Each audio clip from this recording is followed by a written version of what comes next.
Hi everyone, Sanibonani Molweni. Welcome to Fix channel. If you're here, please subscribe before the end of the video. If you're signing, thank you for love and support. I appreciate you. Le video ngizothi 2 in 1 because into engizokhuluma ngayo ibuya kulama reality TV shows awuthu Uthando Nes'thembu, Idlozi lam. Yeah. So kune video engenzile ngothando nesithembu bengikhuluma ngomangwabe nomayeni ngesikhathi besho ukuthi indaba ka number 5 abahambisani nayo. So if kuzo number 5 bona bayaphuma emshadweni. So ngifuna understandise kahle ke ngisebenzisa Uthando Nes'thembu ezisibonelo ngoba siyazi ukuthi ubaba Mseleku uyakholelwa kwizinto zamasiko. Nakhona la kukhona la bephambana khona nokukhuluma noMangwabe wasethi akulula ukuthi athathe ichoice, akanayo ichoice ngoba uyipolygamist, uyindoda yesithembu, okusho ukuthi nezinto zamasiko uyazenza. So mangenza le video ke ibonwa abantu abaningi, ngathola ama comments engizothi yiwo kahle kahle enza ukuthi ngenze le video nale episode Idlozi lam. Kunabantu abathi umakoti mayengena emshadweni emendweni uthelwa ngenyongo. So ukuthelwa ngenyongo usuke ehlanganiswa nabantu bekhaya abadala abangasekho nabaphilayo, abakhona nabangasekho, kusho ukuthi useyilunga lalomndeni. So umuntu okhomentayo ke osho njalo uthi akulula ukuthi umakoti aphume emshadweni noma adivorce ngenxa yesindo salokho nevelu ngathini, ngizothi isisindo ngoba yinto enkulu le yokuthelwa ngenyongo. Siyayazi indlela yesiko angizukuyichaza kakhulu. So makunesenzo esenjalo sekusho ukuthi umakoti owala ekhaya useyilunga lomndeni ngokuphelele lapho. Mase kuthi ke okunye futhi engizokubala iBhayibheli. iBhayibheli alivumelani ne-divorce kahle kahle nje, noma singene emasontweni kusukela sibancane sibadala manje over 25 years, alikho ilanga la umfundisi ake ame khona ekhulume ukuthi mhlambe makukhona isimo esibi ake sithandazelwe sona, noma akhulume ngedivorce ngoba yinto engakhulunywanga yisontweni ngoba inegative. Mase kuba ke ile episode ya kuIdlozi lam lana umama ozilimazile, abantwana bakhe ke bafikile la kusisi lo osizayo becela usizo ukuthi bazi ukuthi kwakwenze njani uma wabo ekhetha ukuthi abashiye. Abasekho bobabili abazali, kodwa isilonda sabo ukuthi uma wabo wazilimaza bekhona abantwana. Ngicabanga ukuthi angizonhlanhlatha izohlangana.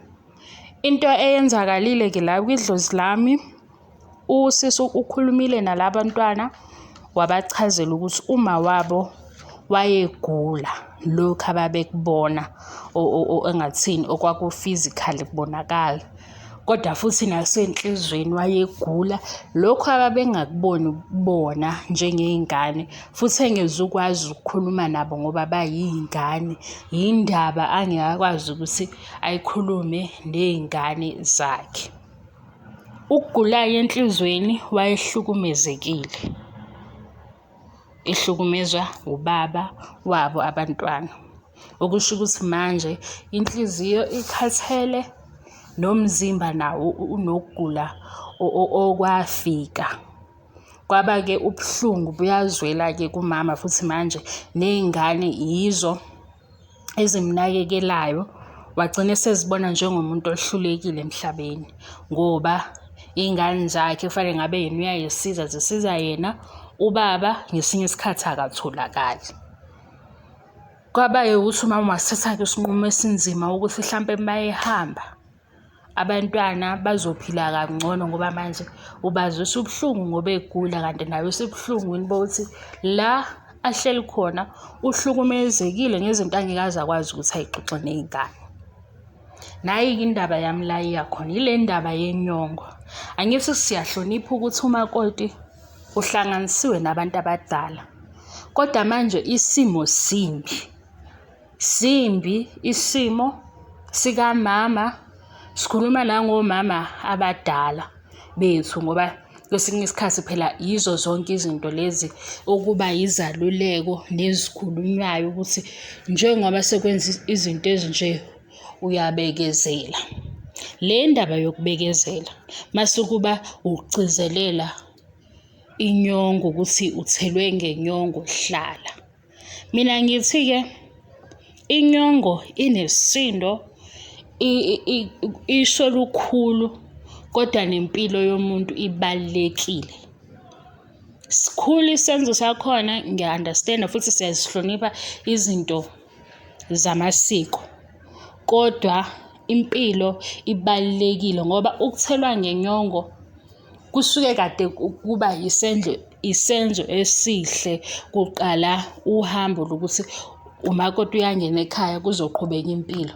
Mayingasahambi kahle impilo, angazi ukuthi kuzofanele yini ukuthi sibambelele ukuthi uthelwe ngenyongo.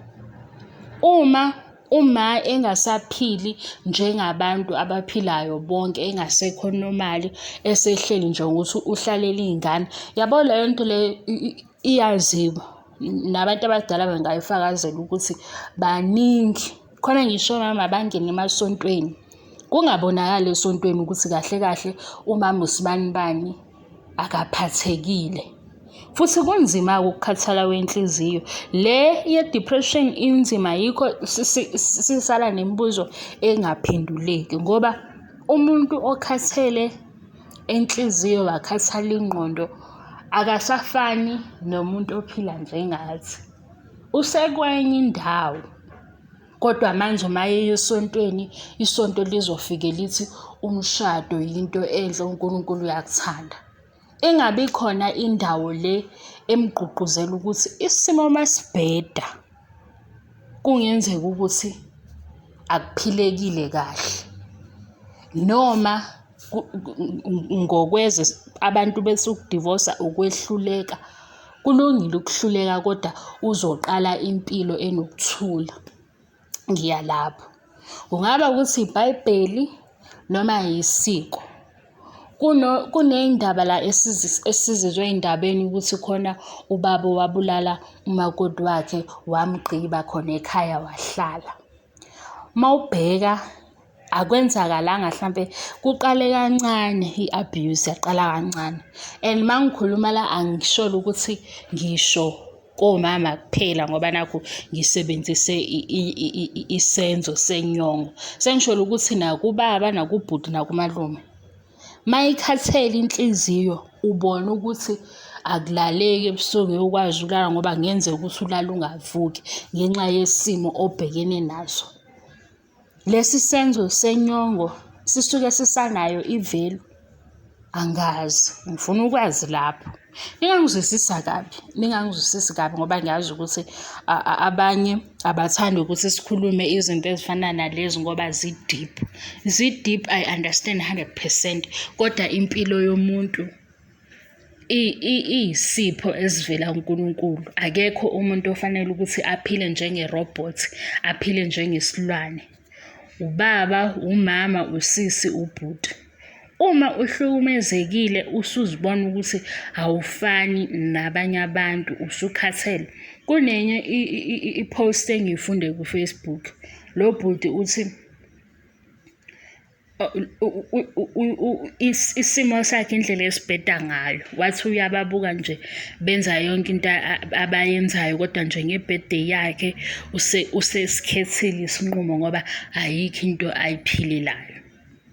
Lapho-ke uma umuntu ezefika kuleyo level yokucabanga, iBhayibheli alibi isolution. Inyongo itheliwe noma ingathelanga ayinaso isisindo. Ngoba phela uwumuntu kufanele uphile impilo enokuthula. Ngisho ukuthi alikho ikhaya elingenawo ama-challenges.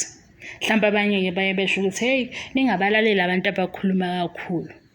Sifunda ngalezi zinto esifunda ngazo ey'ndabeni, izimo ezimbi. Ubaba uvele wadubula umndeni wonke, nomama uvele wafaka uphoyizeni ekudleni, zadla iy'ngane zonke, wabhubha lowo mndeni. Yilezi zinto esibambelele kuzo kakhulu ngoba iBhayibheli lithe, isiko lithe. Mhlawumbe singasibukisisa lezi zinto, kodwa angisho ukuthi singazihloniphi. Kukhona nomunye usisi engibone i-interview yakhe ekhuluma ukuthi uhlale emshadweni kunzima ngoba wayebone kumba wakhe. Wase ebona ukuthi vele emshadweni kwenziwa nje. Noma ngabe yini eyenzakalayo, ligcine igama lokuthi usemshadweni. Hayi, mina bakwethu ngithanda ukuthi nje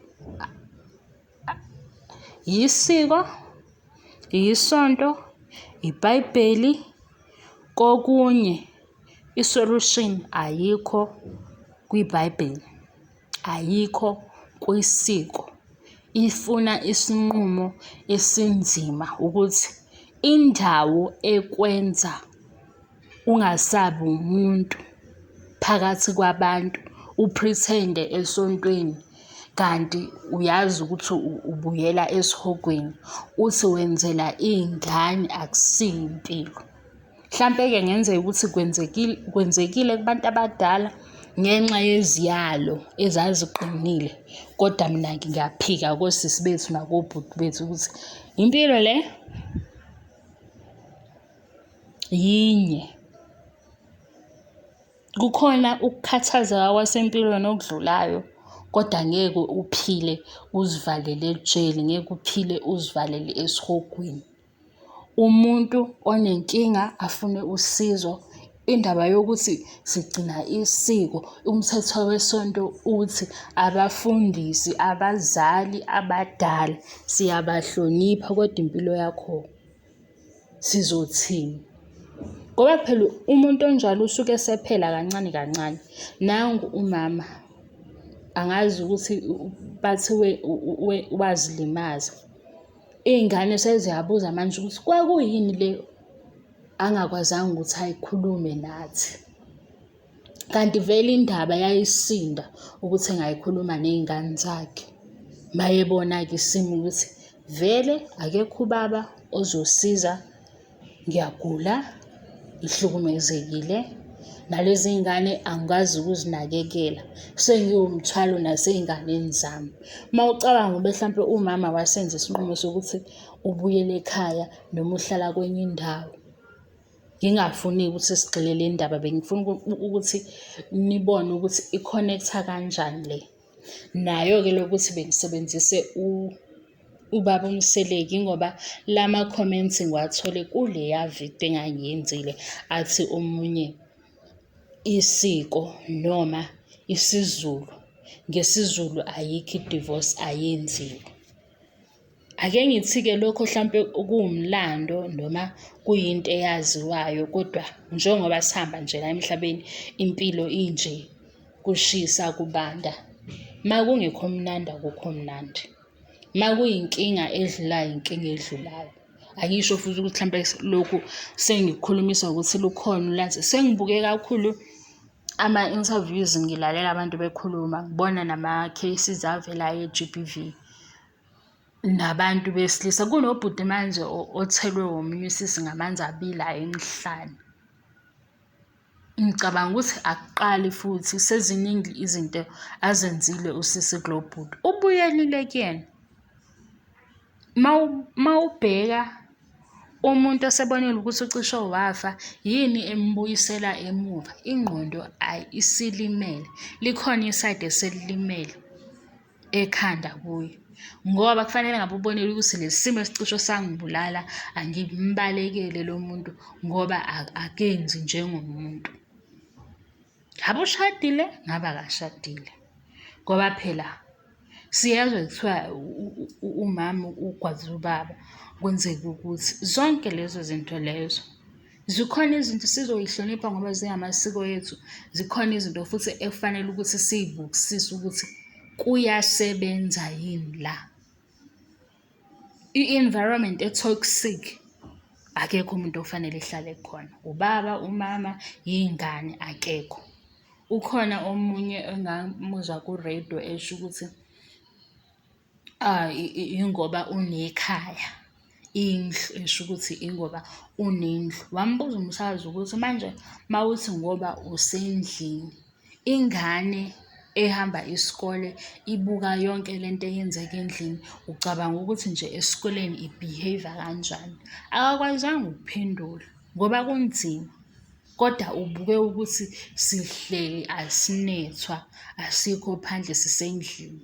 Akuseyona-ke impilo mase kunjalo. Angisho ukuthi ngiyazi, bengifuna kodwa ukuthi ngithinte la ngoba indlela le comment echaza ngayo ichaza nje ukuthi mase uthelwe ngenyongo awusayindawo. Kujulile impela kunjalo, kunemithetho yakhona ehambisanayo, kodwa ungabi ne-depression, ungaze ufane nerobhothi, ufane nezombi ngoba uhleli ngamazwi ungasajabule, ngeziyalo ungasajabule. Zibalulekile impela iziyalo, ziyasakha, sihleze sikubona kushiwo lokho, kodwa ezinye izimo azidingi ukuthi ubambelele ukuthi ekhaya bathi, isonto lathi, ngafunga ngathi, ngathelwa ngenyongo, or ngenza lesi thembiso. Ngisho-ke kubo omama, obaba, nje kuwo wonke umuntu, manihlalisene, manishadile, akufanelekile. Akube mnandi ukuthi singabantu nawe uyazizwa ukuthi uwumuntu, uphumele ngaphandle uzizwe ukuthi uwumuntu, uyaphila. Kungabi ukuthi mawuphakathi kwabantu kufanele u-pretend ukuze kubonakale ngathi isimo sihle, kanti kubi.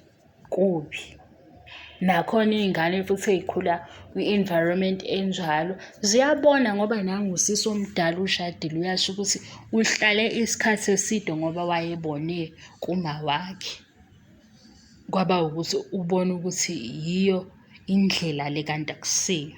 Nomunye asho ukuthi kumthathe isikhathi eside ukuvuleleka ukuthi abe kwi-relationship ngezinto wazibona zenzeka kumawakhe. Cha, thina ngoba izinto ziyacaca, siyayibona. Izinto ezingalungile azilungile, okulungile kulungile. Kungabe imithetho yesonto, imithetho ehambisana namasiko.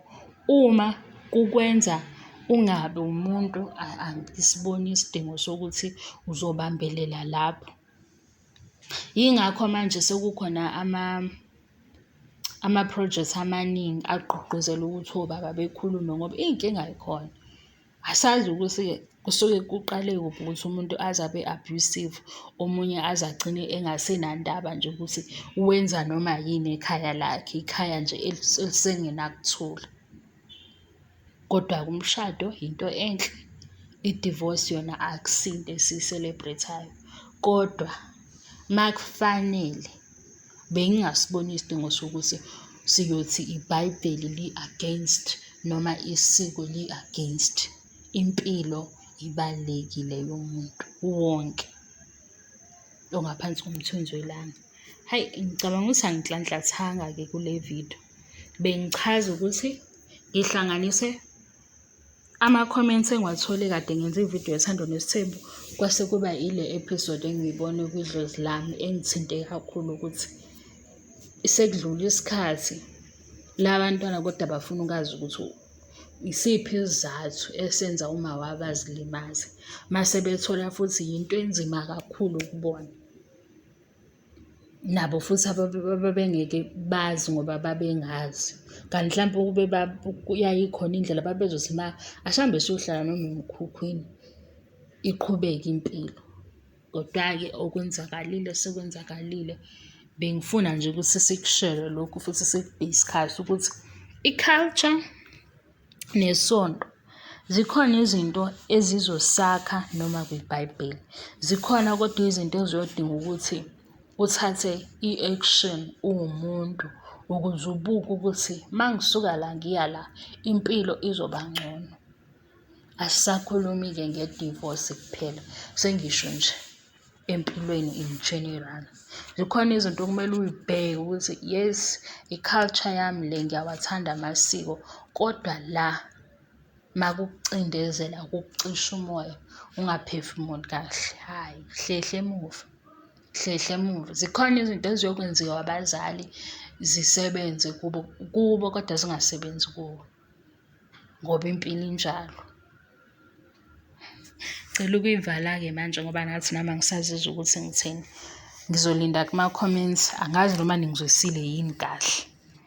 Isisindo sokuhlonipha amasiko, ngicabanga ukuthi sihamba endaweni efanelekile. Uma impilo iyinhle, akuqhutshekwe ngoba impilo iyinhle. Ukuhlonipha okubhalwe yiBhayibheli. Uma impilo iyinhle, akuqhubeke kanjalo. Kodwa manje ungavaleleki ngoba kunamazwi athi eBhayibhelini i-divorce ayilungile. Usabe lokho. Kungabi njalo. Kube ngukuthi usaba ukuthi soyaziwa kwabani. Uzoba ney'nkinga ngoba kwathelwa inyongo. Nobhuti osaba ukuthi uzothiwa uhlulekile umakoti umshiyile noma ushiye umakoti noma uhlule ukwakha umuzi.